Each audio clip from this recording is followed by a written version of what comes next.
You're listening to Building the Broncos with Nick Kendell and Carl Dummler, Broncos Country's leading draft and scouting analysts. Get on over to milehighhuddle.com to sound off on all things Broncos. Hello there, Broncos Country, and it is once again time for another episode of Building the Broncos. I am your host today, Nicholas Kendell, and joined by my cat, Queso. No, it's just me today, guys. Carl is off doing a Tough Mudder in Colorado, I believe, so I'm going to be coming solo today with the first episode of the week, and we'll have a guest on later this week, but we're going to talk about everyone's favorite thing coming up here. Maybe it's just for me, guys. The 2020 NFL Draft. Yes, I know it's early, but there's already content being plugged out there that is covering the Broncos and the 2020 Draft and projections, and we all know at this time of the year that, you know, what does that really mean, where the Broncos are going to be. A lot of people aren't projecting them very high, but, you know, it's still fun to talk about. And given that it is the dead season of the NFL right now, you know, why not? And since I'm here alone, Carl can't tell me no, and also Chad can't tell me no. So sorry, Chad. I know Chad's probably rolling his eyes, already talking some 2020 NFL Draft, but what can you do? You know, you got to love it, and we're doing this because we love it, but we're also doing it for you guys. But make sure you guys follow us on Twitter. Even though Carl's not here, follow him at Carl Dummler MHH and myself at Nick Kendell MHH. Also, you can follow the podcast Twitter account at BTB Football Pod, and make sure to subscribe to our show and leave us a rating as we value your input on our show. You can find the show on iTunes, Stitcher, and even that of YouTube. Also, make sure you head on over to Mile High Huddle, an affiliate of 24/7 and CBS Sports Digital, to find ours and our co-writers' articles and all things pertaining to your Denver Broncos. If you enjoy our show, make sure you head on over and leave us a 5-star rating on iTunes, where the Building the Broncos resides, along with the Huddle Up podcast. Both of these shows are found under the Huddle Up podcast on iTunes. This podcast is powered by Overtime Media. Alrighty, and we are back, and I just got back from a week in the Rockies, and man, you gotta love it out there. If you are listening to this podcast and you are a native Coloradan or somebody who's moved there or just resides near the mountains, you know, count your blessings. Got to do some pretty good hikes, even though it really did rain a lot while we were there, unfortunately, but got a lot of the wedding planning done and got to do the hike up to Mills Lake with the fiance's mother.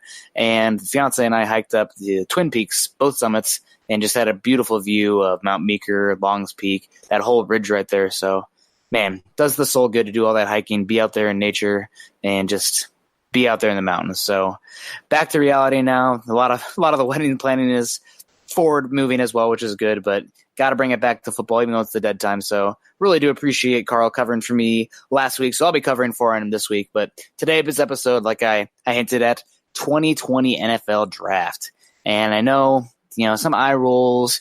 It's way too early for that. We don't know what the Broncos are going to be, but I mean, this time last year we were talking about the likes of Noah Fant, the likes of Drew Lock, the likes of Dalton Reisner. So really, it's not too early. And if you are just a psychopath football fan, which, hey, if you're listening to a Denver Broncos podcast during the dead period, you are starting to get the shakes, just like me. I'm shaking for football. I need new film, new stuff to talk about. And what's newer to talk about than the projection of the 2020 draft?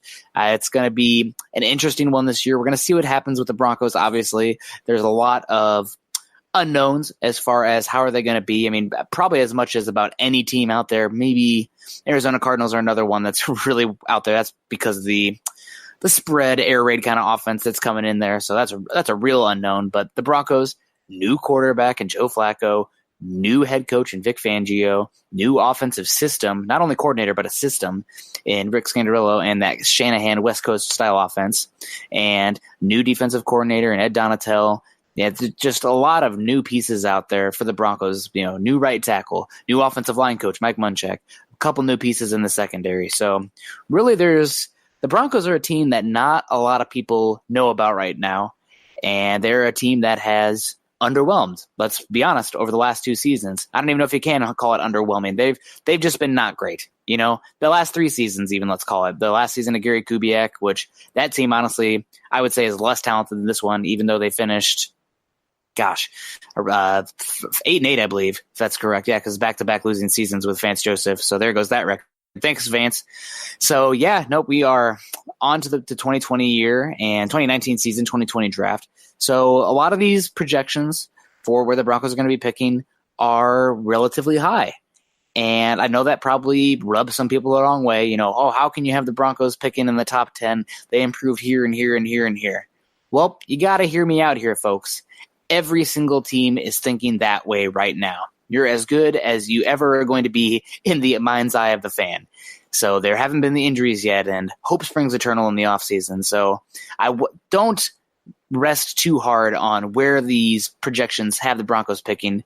Rather look at, what type of player they're bringing in, what does that say about the Broncos' needs, and just kind of how the landscape of the NFL draft is looking this early out next season. Obviously, we have a full season of tape before we get to really evaluate these guys, but looking at these guys' sophomore and junior seasons of tape, we can get a lot from them. So, and you also can kind of get an idea of what people think the Broncos are going to be needing on offense or defense. So it's a fun exercise. It's kind of fun to see where people are at this time of year. And it's also really fun to start to get an idea of who these elite players are. If you're tuning in Saturday, because I'll be honest, I like Saturday football as much as I like Sunday football.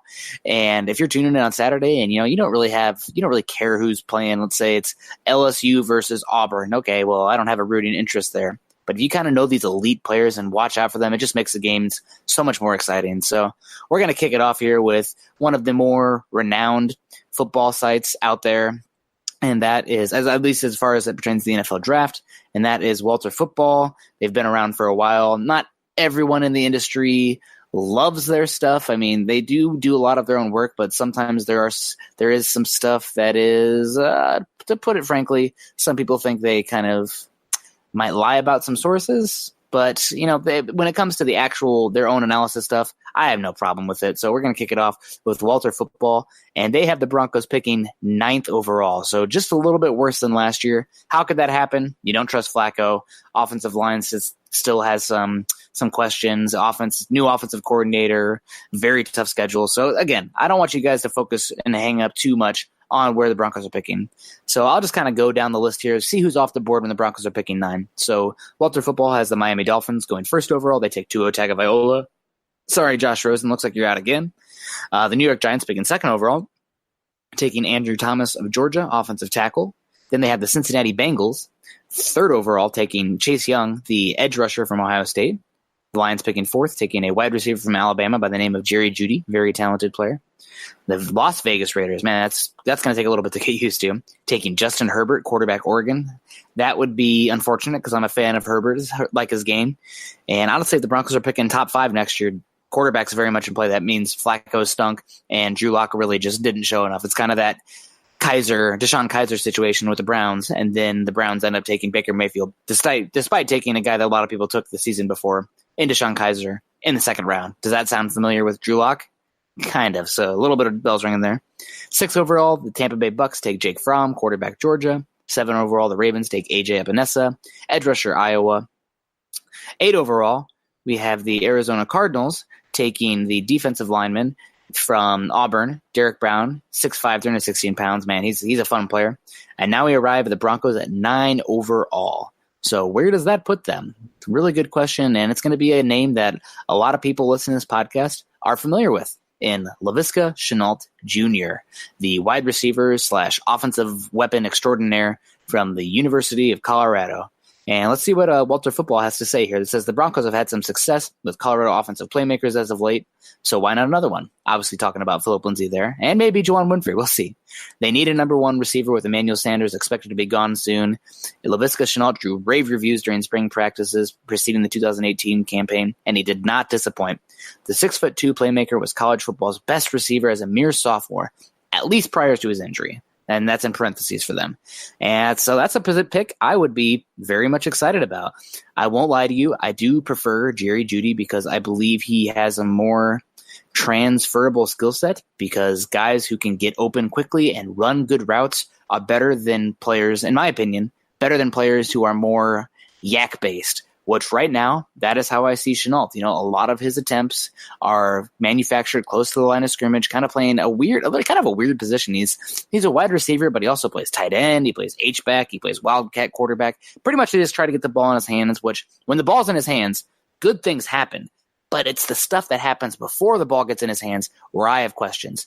He is very strong at getting off press, which is great, but I do think he needs to work on refining those moves. Right now, he'll run himself completely out of bounds at least when I've watched him. And he's strong, he can do that, but he needs to switch it up, getting off his releases. I don't think he has elite ability as far as a separator, whether that be down the field speed or quickness underneath. I mean, Jerry Jeudy looks like he's got his sliders up to 99 when it comes to agility and route running. So that's kind of a little bit of a difference there. And I mean, we've seen players kind of like Shenault as of late, kind of those weird hybrid kind of receiver types, Cordell Patterson, etc. That, they've been okay, but they haven't lived up to their hype. So Shenault scares me a little bit, but I am a fan of his game. And if the Broncos could get him and pair him with the likes of Hamilton and maybe Winfrey steps up, but also Sutton, who's projected to be the number one going forward, you get another weapon like Shenault. Man, you are sitting really pretty. And then Noah Fant as well. Maybe another tight end steps up. So that would really be an exciting pick for me. And also, you're obviously getting a hometown player in that regard. I mean, Shenault is from Texas, but he's a Colorado kid. So that's fine. And I mean, it'd be hard not to be really excited about that because although games are one of the trenches, the NFL is changing a little bit and it's becoming more and more of a space game, a quick pass game. And if you have a legitimate weapon with a good offensive scheme that can scheme guys open and create confusion, then Shenault is going to be a difference maker. And that's what the Broncos are getting here at 9 overall in the Walter Football mock draft that they have. Way too early, but hey, we're here to have fun and talk about it. It's June for Pete's sake. We're going to have a little bit of fun. So Laviska Shenault from Walter Football, and that is from actually Walter Football. The Walter Jasinski, I believe his name is. Don't ask me to pronounce that Polish name. All right, we're moving on now to Thor Nystrom, a friend of the podcast. We've been trying to get him on for a little bit, but he's a busy guy, so we might get him on next week, honestly. But he has the Broncos picking 6 overall. Yes, I know, the Broncos picking high again. How could they be picking 6? They improved. Yeah, don't read too much into it, folks. We'll see what happens. There's just so many unknowns. But he has number 1 overall. The Raiders taking Tua Tagovailoa. Number 2 overall, the Dolphins taking A.J. Epinesa, edge rusher, Iowa. Number 3 overall, he has the Redskins taking Jerry Jeudy, wide receiver from Alabama, becoming a trend as wide receiver 1 in this class. Number 4, he has the Tampa Bay Bucks going Andrew Thomas, the offensive tackle from Georgia. So some familiar names there, some repeats. The Giants going 5 overall, taking edge rusher Chase Young. Then he has the Broncos picking 6. And hey, what do you know? Laviska Shenault Jr. up again for the Broncos, this time at 6 overall. And I'll read what Thor wrote because Thor is a great writer, and I'm going to give him some props on here.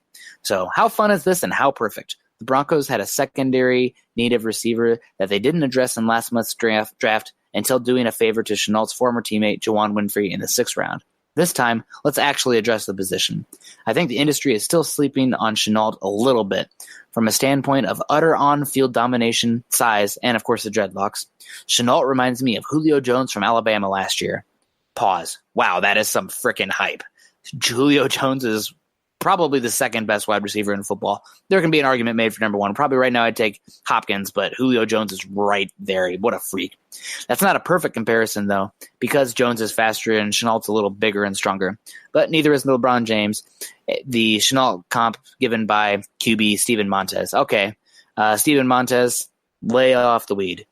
Don't compare anybody to LeBron James. Come on, what are you doing there? That's how you get the drug tested by the NCAA. So Shenault is the guy you feed touches to as often as possible and in as many ways as possible because he's so difficult to tackle. He's both a big play maven and a high-volume playmaker. 2 other comps that might fit him a little better. Sammy Watkins, perhaps the most common in the industry right now, and one that I've personally heard multiple times, although I think Watkins maybe was a little bit more straight-line speed. But again, I think Shenault, he's kind of almost like a running back, especially with the ball in his hands. He's so thick, man.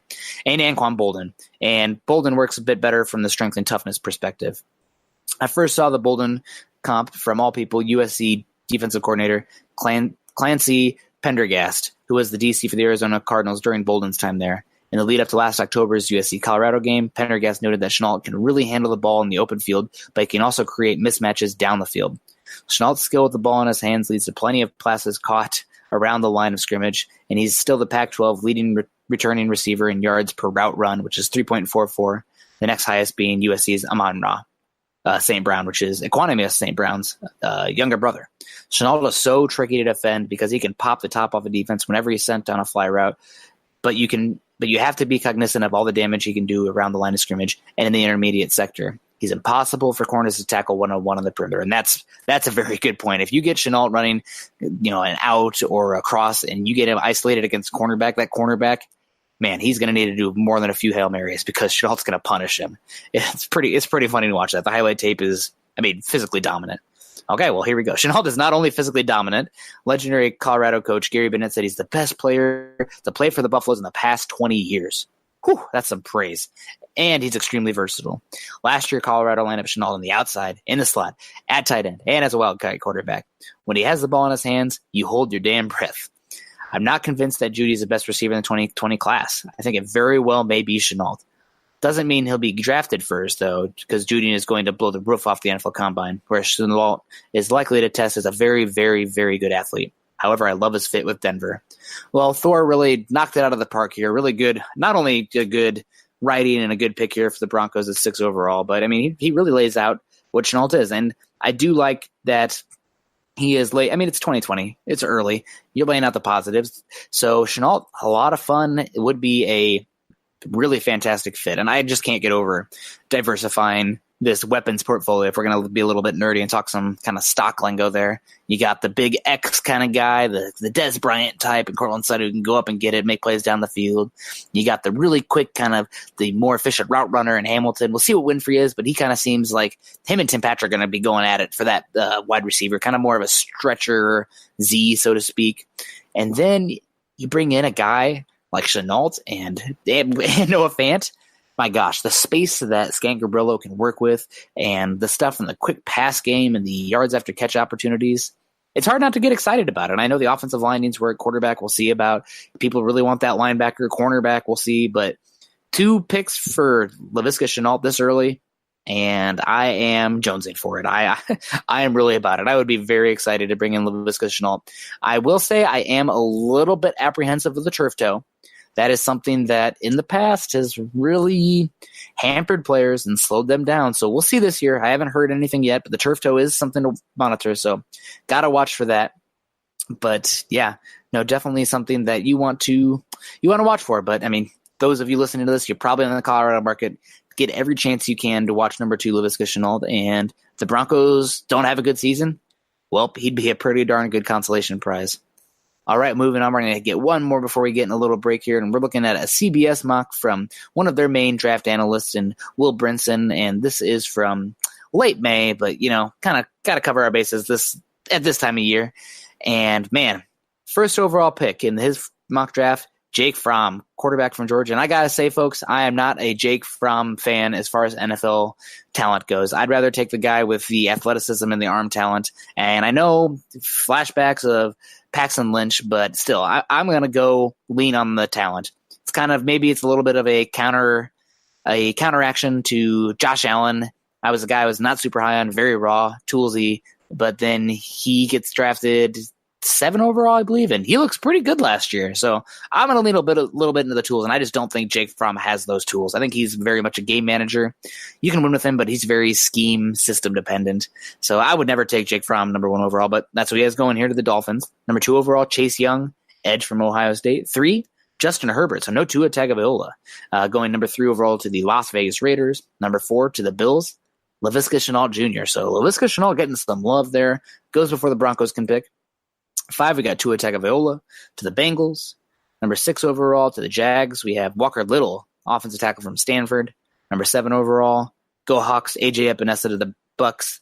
8 overall, we got Trey Adams from Tennessee going to the Carolina Panthers. And you got to watch out for Trey Adams, very talented player. He's 6'8", 316 pounds, but I believe he had some blood clots. And that's something that, man, who knows? I remember a few years ago, not a few years ago, 2011, talk about a few years ago, when Daquan Bowers was a guy getting a lot of hype coming into the NFL draft, and he had some issues, and man, people are talking about him 1 overall, going up there with Von Miller, and nothing came of it because of those injuries. So Trey Adams, definitely a guy to know, but concerning injury stuff there. Number 9 overall, we got Jerry Jeudy, wide receiver from Alabama. Number 10 overall, we got Julian Aguara, the defensive lineman from Notre Dame, 6'5", 241 pounds. And number 11 overall to the Lions, Christian Fulton, the better cornerback from the LSU Tigers, going to the Lions. 12 overall, we got the versatile, very explosive, fun player, Isaiah Simmons, who's kind of a safety linebacker hybrid who, man, I really like, going to the Titans there. 13 overall, we got Raekwon Davis going to the Falcons. Yeah, Falcons picking 13 overall. I'm not sure about that, folks. I think they're a pretty good team. T. Higgins from the Clemson Tigers, wide receiver, going 14 overall to the San Francisco 49ers. And then we land on the Denver Broncos picking 15 overall, and they have, or I guess Will has the Broncos going Dylan Moses, linebacker from Alabama, 6'3", 233 pounds. And let's just see what he has to say here. Vic Fangio's defense is predicated on great linebacker play and speed, and the Broncos passed on Devin Bush to trade down and get picks last year. They now must add a linebacker with talent. Well, I cannot disagree with this take here.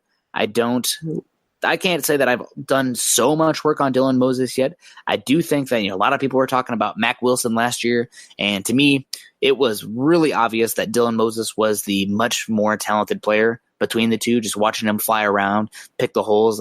Mack Wilson, good in coverage, but he just had limitations, and he was not physical enough. So that's something that really bothered me. I mean, I know that the NFL is becoming more and more of a passing league, but if you're playing soft, then you're going to have issues. It's big boy football. So Dylan Moses, Broncos, 15 overall, and this probably means that Josie Jewell, Todd Davis didn't work out. Surprise, surprise. It's a position that many people have concerns going into the season. Do the Broncos have enough athleticism at the off-ball linebacker position to play the defense that Fangio really wants to dictate? He's had amazing athletic linebackers in the past. Navarro Bowman, Patrick Willis, took Raekwon Smith. Yeah, there it goes. From Georgia with the Bears 2 drafts ago when he was there. So he really does value that athleticism at that position. And Josie Jewell, Todd Davis, they're okay. They're obviously not first-round talents, though. It's not guys that can cover, and you're not really looking at super rangy athletic linebackers.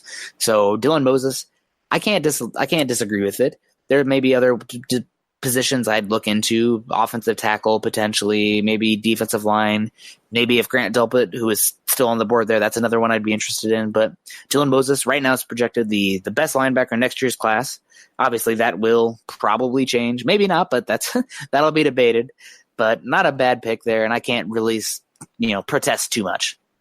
All right, well, we've covered 3 mocks so far. We got some more to go, but I've been blabbering here. Carl can't really break me off, so I'm going to give you guys a break and give myself a little break here. We'll be right back.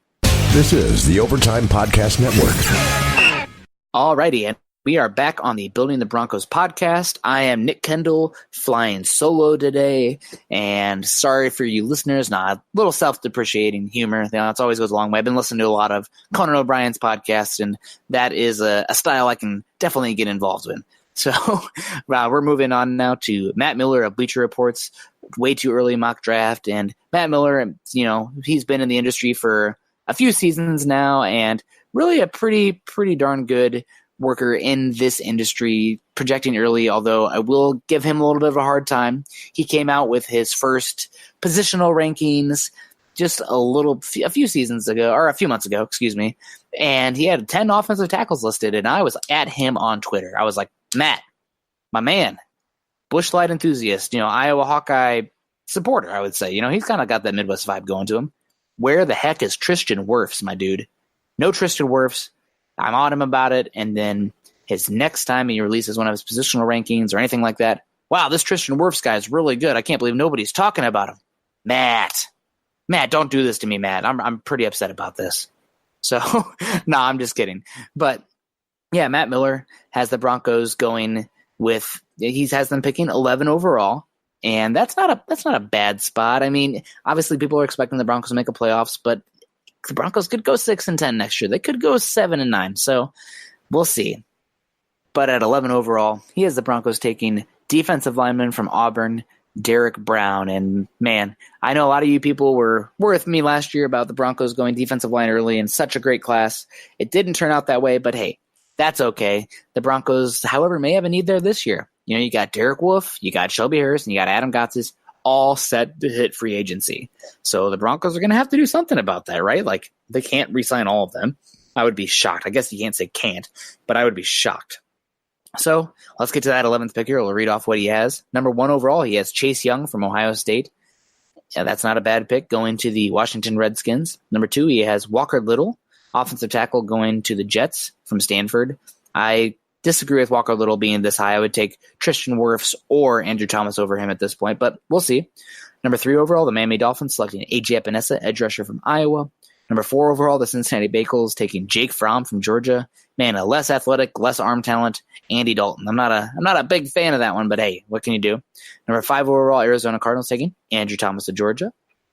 Number 6 overall, the Buffalo Bills getting Grant Delpit, safety. Man, getting Ed Oliver and Grant Delpit to go with Tre'Davious White and Tremaine Edmonds. I mean, who cares about the offense? Let Josh Allen just run around and play great defense. That's building some fun there. Number 7 overall is the Detroit Lions taking Jerry Jeudy of Alabama. 8 overall, the Bucks going Tugo Tagovailoa from Alabama. 9 overall, hey, another Alabama player going to the Oakland Raiders, Dylan Moses, guy we just talked about for the Broncos there in the last mock. Number 10 overall, is T. Higgins going to the New York Giants. Number 11 overall, Derek Brown, defensive lineman from Auburn. So let's see what Matt Miller has to say here. The Broncos added Noah Fant and Dalton Reisner and somehow still got Dalton Locke in the second round. John Elway now has his young foundation for the future, but more help is needed, especially on defense, after the team focused heavily on offense in the 2019 draft. Derek Brown is an ideal player for Vic Fangio's defense. He can play as a 5-tech in the 3-4 defense or slide back inside to 3-tech when the team runs a 4-man front on passing downs. Brown's stock is on the rise with teams aware of his upside, and, Matt Miller is not wrong here. I think at this point, I would go with Derek Brown as my number 1 interior defensive lineman in the class, and like I said, Wolf, Gotsis, Harris, all set to hit free agency this year.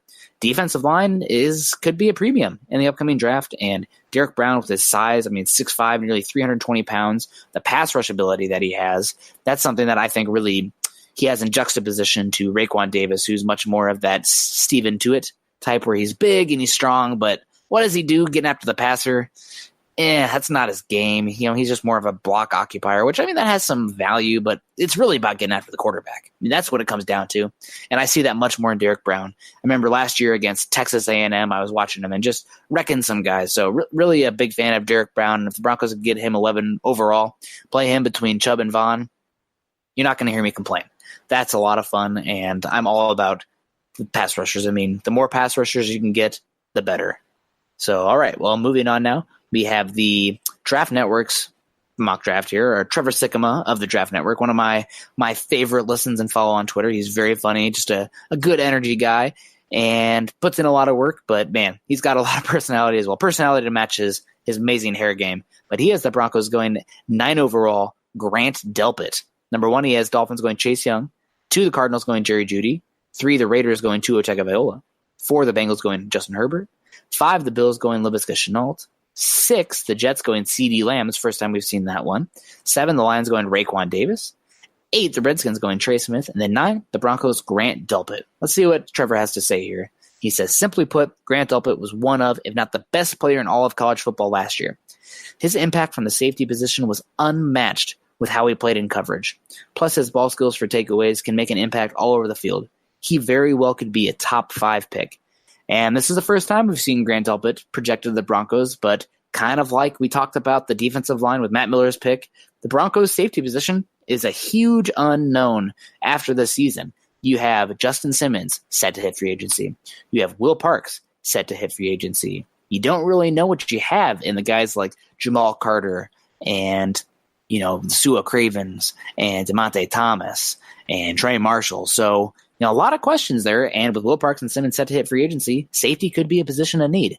Not only that, but it amplifies when you have a guy like Chris Harris Jr. set to hit free agency next year. Doesn't sound like the Broncos are going to be very hard pursuing him. Who knows? Things can change, but that's what it sounds like at this point. And then maybe you see Kareem Jackson slide back over. So defensive back, cornerback, or safety, I think is very much on the table. And right now, if you gun to my head, I would say that Grant Delpit is the best safety in the upcoming class. He's very obvious to see on tape, super long, super agile. However, do not make the mistake of thinking him as a Derwin James. There is only one Derwin James. The dude is a freak, and gosh darn, the dang Chargers had to take him. But he's not Derwin James. He's not Jamal Adams either. He's not that physical presence that you kind of see with that kind of safety. He does have a good ability to blitz, but I don't think he's as good of a tackler to breaking down and being as physical there. I actually prefer him more as a free safety, especially one if you can play him kind of in a cover 2 system where you can kind of hide the cover 2, cover 3 looks, whether he's going to drop down or play cut the field in half in a cover 2 look. So I like him a lot. I don't know if I would love to go safety that early, but when you're picking top 10 like the Broncos are here, you got to go with difference makers. I mean, that's what it comes down to. Yeah, probably never going to take a running back that high still, but a safety, if he's a difference maker, especially can take the ball away, that's valuable. So I really have no issue with going Grant Delpit here at 9 overall for the Broncos and really just adding a much-needed stud to the secondary because, you got Chris Harris Jr., but he might be gone. Kareem Jackson, Bryce Callahan, good, projected to be good, obviously. Great studs. I don't know. I probably wouldn't say that. And Justin Simmons, good projection. Will Parks, young, but studs. And we're talking blue chip players here. So I think Grant Delpit could be that, and that would be really fun for the Vic Fangio defense. There's no other way to put it. All right, well, moving on now. We have an NBC Sports mock draft here from the likes of Ben Standig. And honestly, I was debating on whether or not to have this one in here, but I thought it was just too interesting not to have. So pardon me for kind of getting in the weeds here with a little bit of draft philosophy and everything like that, but it's a different one. That's what it's about. This time of year, take some chances, promote conversation. And if you can't think about if you're saying that's dumb, well, you're in the wrong time of season talking about football because we're all in hypotheticals right now. Number 1 overall in his mock draft, he has Tua Tagovailoa to the Dolphins. Again, sorry, Josh Rosen. Number 2, the Raiders going Justin Herbert. Number 3, the Giants going Chase Young, edge rusher, Ohio State. Number 4, Derek Brown, defensive end / defensive tackle from Auburn. So Derek Brown, a guy that you watch out for him. He is super talented. Nick Coe, also another talented player that plays on the Auburn defensive line. Number 5 overall, Grant Delpit. We just talked about him. Number 6, San Francisco going Jerry Jeudy. Number 7 overall, we got T. Higgins from the Bills, who I'll be honest, I'm not as big of a T. Higgins fan, especially for the Broncos. I feel him, not as much CeeDee Lamb, but especially Higgins. He's really good down the field, long legs, can go up and get it, but really redundant, in my opinion, to a guy like Cortland Sutton. So I'm glad we're not seeing him mocked to the Broncos so much. Number 8 overall, we got Trevon Diggs. I think this is the second quarterback we've talked about here. Trevon Diggs going to the Lions at 8 overall. We've talked about Christian Fulton from LSU. Trevon Diggs, the younger brother of Stephon Diggs. Pretty fun to talk about that. And, man, he'd be going up against him here in this situation. Let's hope that happens. That'd be fun. But really a talented player last year before he got injured. So watch out for him. Alabama cornerback. Where's number 7? Number 9 overall, he has Walker Little from the offensive tackle going to Stanford to the Jets.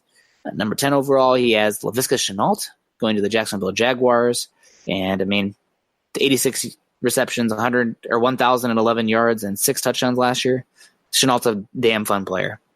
Number 11 overall, he has Jake Fromm going to the Bengals. And number 12 overall, the Denver Broncos are on the clock, and they select edge rusher A.J. Epinesa from the University of Iowa. All right, if you guys have listened to this podcast before, you know I am a raging Hawkeye fanatic / homer. I try not to be a homer, but I definitely dabble in the Hawkeye fandom.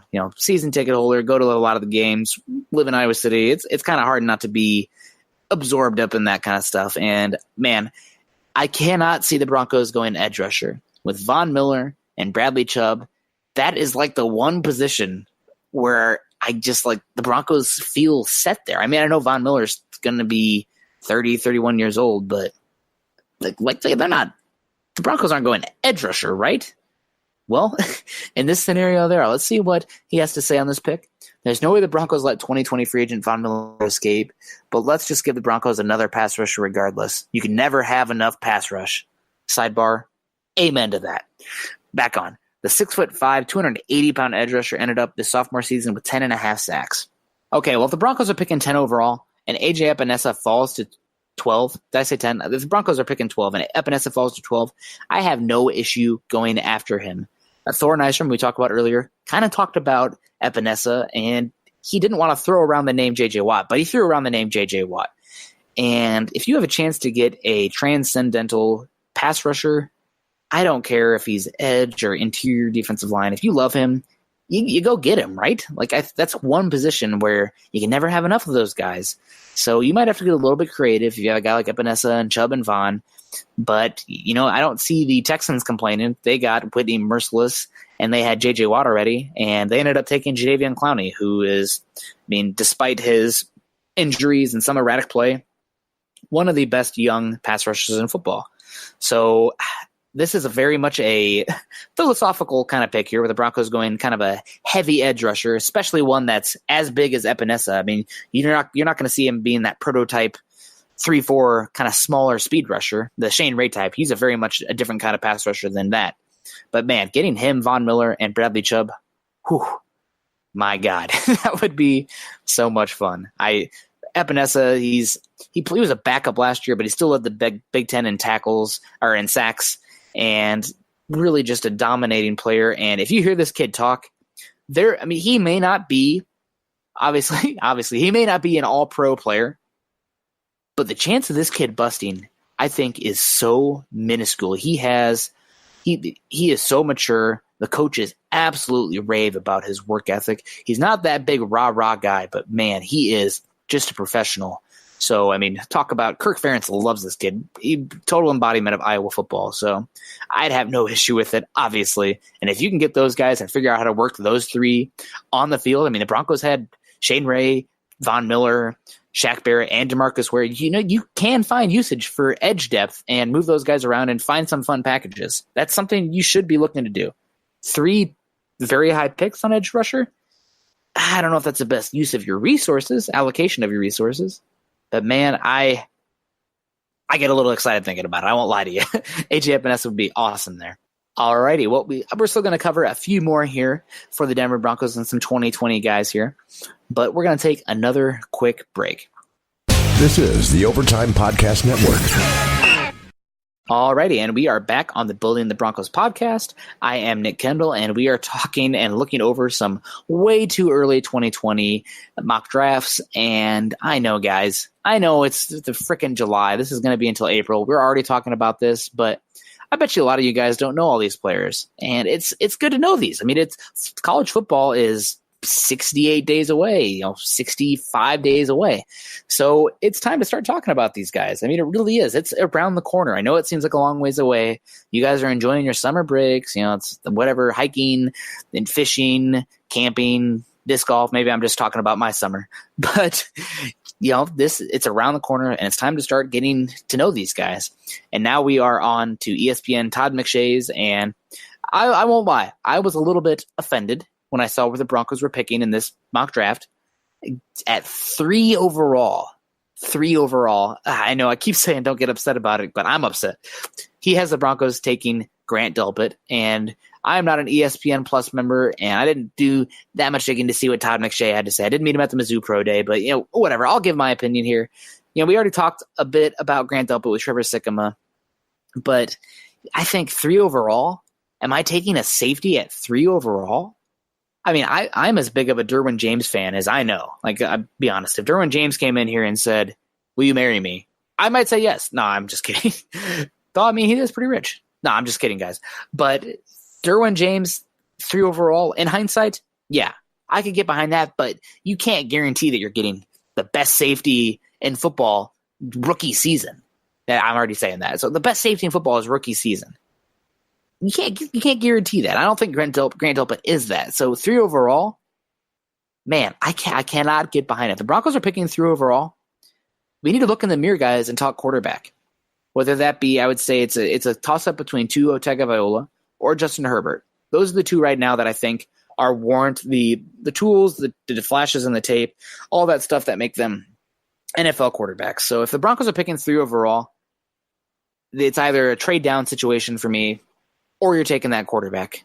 I, again, brought up the Browns already. They had the first overall pick in the 2018 draft. Well, the season prior, they took a guy by the name of Deshaun Kaiser, and he got a chance to play, and he had some flashes. We knew at Notre Dame he had the arm talent, prototype size, could move around a little bit. But there's a reason he went the second round. And the Browns had a chance to take a guy by the name of Baker Mayfield, and it looks like it might have turned around their fortunes as a franchise. Obviously, Sashi died for their sins. A little bit of a joke there. They got Myles Garrett, some fun stuff, Odell Beckham, but, that quarterback is what it comes down to. That kicks it off. That's the difference maker. So the Broncos are picking 3 overall.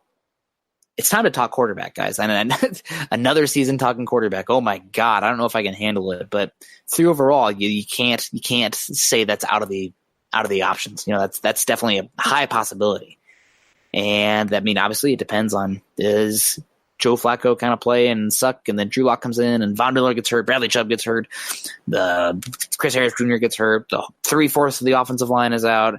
Knock on some damn wood. I'm going to knock on some more than wood. I got to get that out of here. But there's obviously some chance or some situations where Drew Lock comes in, looks okay, has flashes, and the Broncos still want to go with him, even though they're picking 3 overall. However, I think if the Broncos are picking 3 overall, you probably got a chance to see Drew Lock pretty early because Joe Flacco was either injured or not getting it done, and they still failed. So 3 overall, I love Grant Delpit. If they're picking that high, I'm going to be probably talking quarterback. And I believe in Drew Lock, but if we're talking 3 overall, that's a totally different conversation. Alrighty, moving on now. We have the website known as Saturday Blitz, and I was looking for some kind of different ones, with some different kind of guys being picked by the Broncos, and that's one reason I threw the AJ Epinesa one in there from NBC, just because, that's an interesting conversation. That's one position the Broncos probably have checked. Bradley Chubb and Von Miller, check mark. But we have one here from the Blitz, the fan-sided website, by John Mitchell, and he has, I'll just read it through. So he has the Broncos, or I guess he has the Dolphins picking 1st overall, Tua Tagovailoa. A lot of people think the Dolphins are going to suck. And not a surprise, not a good team. The team that I think is actually going to be picking 1st overall, the New York Giants. Yes, Saquon Barkley is fun. I get it. They had 2 first-round picks this year, or 3 first-round picks this year. Not a great team, folks. Really, I do not believe in them at all. And I think the NFC East is pretty solid. Number 3 overall, the Bengals going Justin Herbert. Number 4 overall, Andrew Thomas to the Cardinals. Very common pick there for the Cardinals, offensive tackle. Number 5 overall, Jake Fromm to the Bucks. Number 6 overall, Chase Young, edge rusher to the Raiders. Number 7 overall, Derek Brown to the Lions. One of my early favorites, but I love me some defensive line. Number 8, AJ Epinesa to the Bills. My God, that would be a heck of a pick for the Bills. That he definitely comes off as that blue collar hard worker type, and you get him and Ed Oliver. Oh my God! Sorry, Tom Brady, you probably just hang it up. And number 9 overall, Denver Broncos on the clock, and they select Jerry Jeudy, wide receiver from Alabama. And I won't lie, this is probably the guy I have circled with a big pink highlighter and hearts around it and emoji stickers and whatever you want to call it. And Jerry Jeudy is my guy right now, and I can already hear some of you rolling your eyes. The Broncos never pick Alabama players.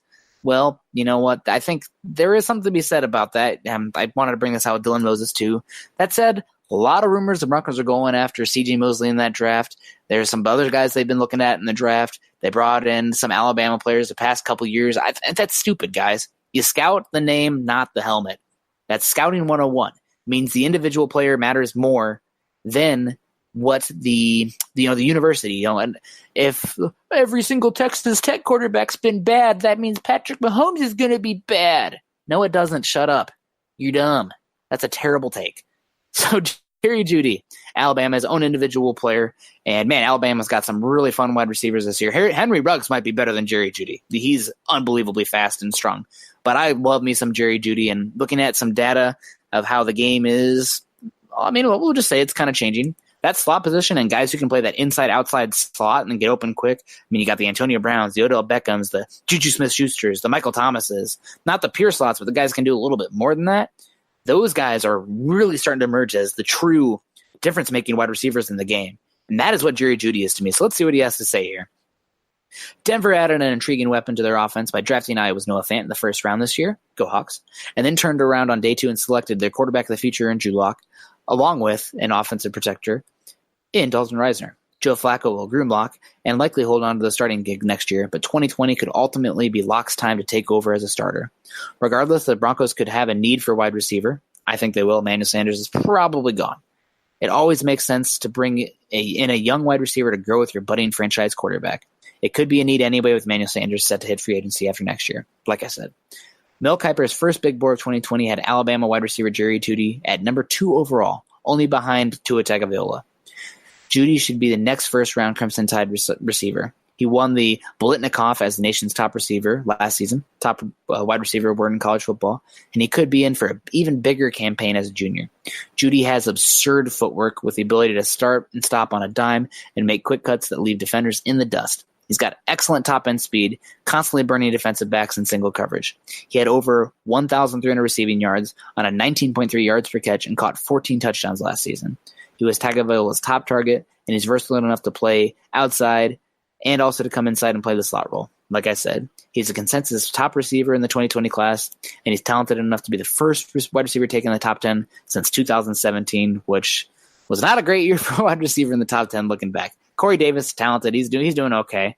Mike Williams, some flashes there, and then John Ross. None of those guys I'd say have lived up to the top 10 pick. And wide receiver, very much quarterback-dependent position, so you never know. But I really do love Jerry Jeudy's fit in this offense. I think he's a guy, he's got some solid speed. He's not Jalen Reagor or Henry Ruggs level speed, Jalen Reagor for TCU, but his just smoothness and his ability to play inside and outside and be a threat down the field, win underneath, win after the catch. I mean, he really does it all. He is a little bit thin in his limbs, especially his base. It's something he's going to need to work on. There's just no other way to put it. He's got to put on some meat because otherwise you got to worry about maybe some ankle injuries or some lower body injuries.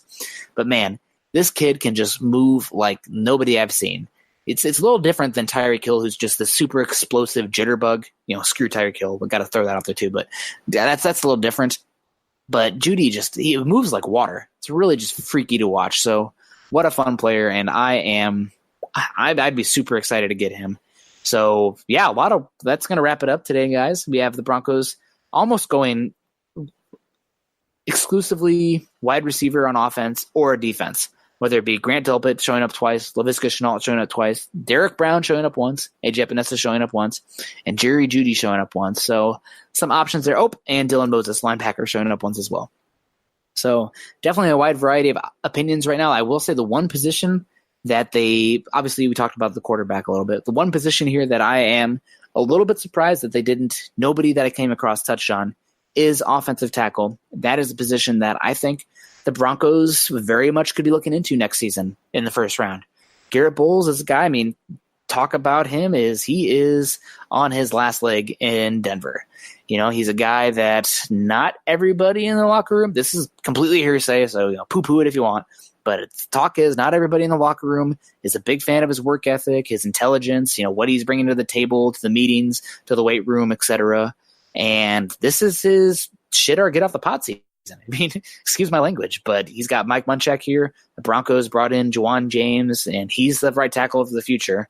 And you're not moving Garrett Bowles probably inside. I don't think he has the technicality with his hands. He doesn't have that anchor. He's more of he's an athlete on that edge.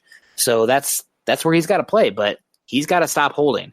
And offensive tackle is a position that looks pretty solid at the top next year. There's a guy, his name is escaping me, from Notre Dame, who I've seen flashes of that looks really talented. Their left tackle.